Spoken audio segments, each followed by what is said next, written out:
Okay, here is the powered seat. Here is my manual seat. And so now I'm looking at how the actual leather seat cover goes on. So I'm seeing things like this here that I can use. Seeing a bit of a different thing happening right here in front on the powered seat because it's covered by this piece right here. And then this one just sort of comes over and is screwed in. Although we've got this same metal piece right here I could clamp it to. I see a big difference here is that the power seat has this metal piece in front, or this plastic piece in front, that kind of covers things up, and maybe that's a difference. So this one has it kind of folding under there. Anyway, I'm going to pull this piece off and just kind of see what I can do about getting this right here and making that work right there. And here's the seat all installed.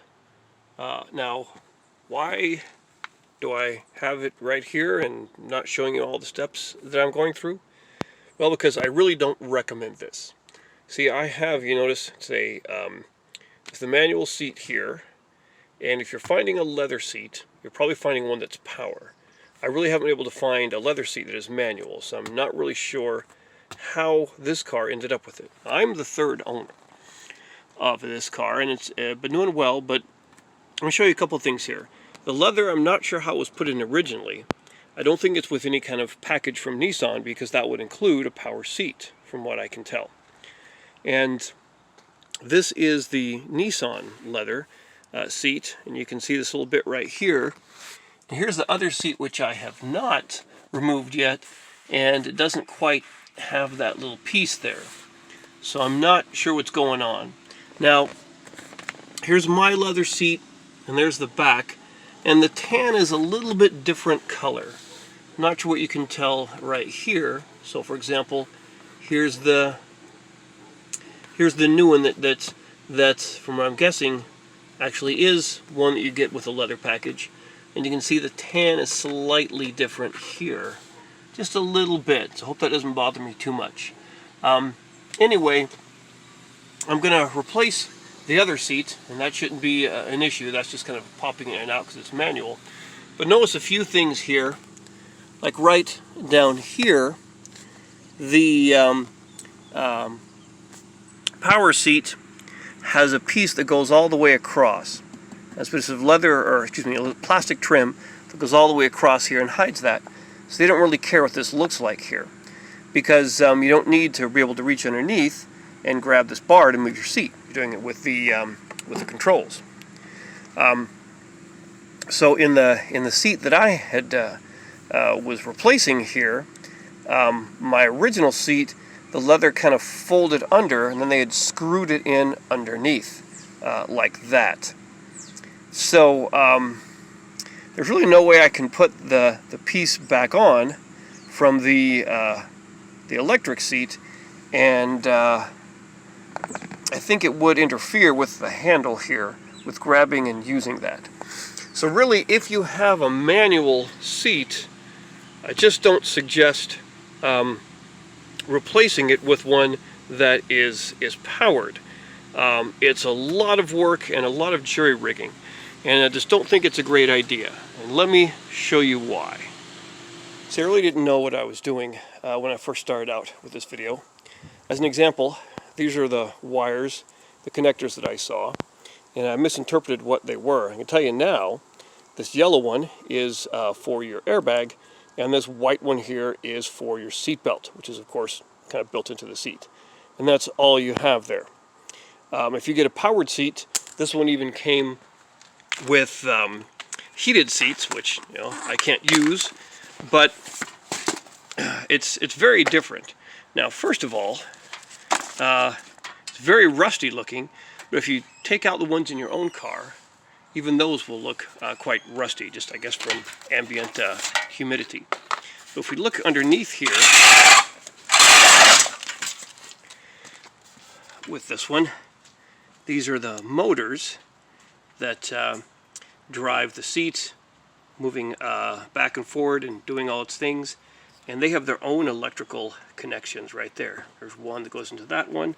There's another one right here behind that one, in addition to everything else. So honestly, your best bet, if you got some money, would be to buy a wiring harness for a seat like this and have some sort of automotive electrician put it in for you. That's going to be my suggestion rather than what I did here, because this is the donor seat, and everything here for a motorized seat is very different than a seat that is manual. So the cushion was a bit different. The way that the leather wrapped around was different. Not to mention that you've got all these switches right here that you have to take into consideration. We had to jury rig and use a lot of zip ties, kind of drill and do zip ties to connect things here. These are my original leather seat coverings, and you can see the hole here that I was trying to repair. And this is my leather seat with the sad leather, or sort of leather repair patches on it. Getting these things apart, if you want to do all this, is really tricky. I haven't seen any good videos on that, and sadly I didn't video mine because again I don't recommend it. But you're going to want to, once you get the seat out, which is easy, get this back piece off, and this back piece is really tricky. It's got these big sort of hooks almost right here that hook onto a bar right here in the back, or they hook right across here. And there's a lot of pressure, and so you can either try and really push those up and lift them out. You can see how there are these clips on the side. The toughest ones are these metal clips right here on the top, and they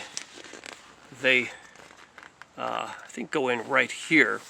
So it's a tricky one to get out. You can start from the top, and if you can maybe put a large screwdriver in, try and push these out, that can work. Or you can try from the bottom and try and unhook these over this ledge right here.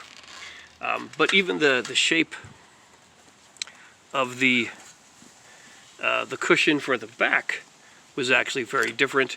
Notice right here, this is the lumbar support, and that's actually motor driven. So the lumbar support is very different. There's some lumbar support built into your non-motorized seat, but it doesn't quite fit the same, and so there was a gap, and I had to cut and put some extra foam in there. So really it's just a very trying process, and I just don't recommend it. And there's the situation with the airbag in the seat. Now if you look inside the seat here, there's a pocket sort of built into it. Now at first I thought the airbag was actually permanently attached to the seat, but it turns out it's not. So see those two little holes right there? As it turns out, this is the airbag. Here's the pack right here. It has these two bolts, and it's going to bolt onto the side of the frame here. There you go. Bolt on the side of the frame, and you've got, I think, 10mm bolts, which are nuts, which hold it in there. So that's it. So that's inside that pocket, and you won't be able to actually get the whole covering, seat cover, off until you remove these bolts, take out that airbag right here, and then slip it out of this pocket that it's in, because you see the pocket is going to be bolted in along with that as well. So there are a lot of considerations here in removing the seat covers.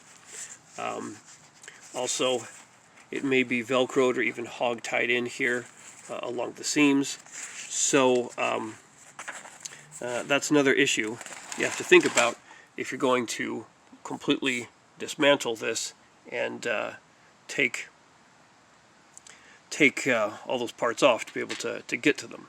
So again, a lot of work just to remove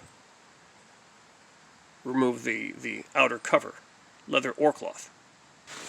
Also, if you notice right here, these holes on the top of the leather covering go down right here. This is where your headrest goes in.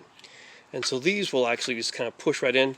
They're pretty easy to put in. They're very difficult to take out because they fit in with this little piece right here that catches in on a bit of metal. And so you just kind of have to manhandle and force them out, maybe get a long screwdriver and try and push that. But these are tricky to get out, but you'd have to get out really before you start taking things apart. Anyway, end result is I'm just not going to recommend this one. The best thing is hopefully you have a motorized seat, then you can just pop a new one in.